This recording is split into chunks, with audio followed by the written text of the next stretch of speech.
ఎందుకు ఏడ్చావు సినిమా చూసాక? Emotional cinema because like but like that's not the point. అంటే like ఇవాల్టి వరకు నాకు తెలీదు like Shivaji had a son called Sambhaji and Sambhaji చాలా కష్టపడ్డాడు, టార్చర్ చేశారు ఔరంగజేబ్ అండ్ ముఘల్స్. ఇదంతా నాకు తెలియదు because they never thought us about this in school or in text books.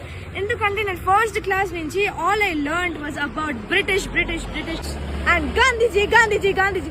ఎప్పుడు ఏంటి బికాస్ ఐఎమ్ పిస్డ్.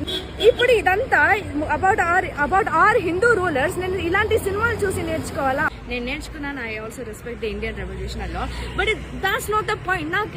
నేను ఫస్ట్ క్లాస్ నుంచి నేర్చుకుంటుంది అదే అంటిల్ 7th క్లాస్. అండ్ ఈ ఇయర్ 9th క్లాస్ మాకు ఏం నేర్పించారో తెలుసా?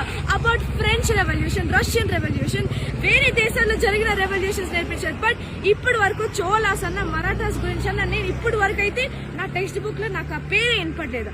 అక్కడక్కడ అలాగే బ్రిటిషర్స్ వచ్చినప్పుడు చోళ కింగ్డమ్ టేక్ ఓవర్ చేశారు, మరాఠా కింగ్డమ్ టేక్ ఓవర్ చేశారు అని మాత్రమే నాకు నేర్చుకోవాలని ఉంది. This is our Indian history, it is our culture. They were Hindus. They never taught us about the own Hindus that ruled our world and our land.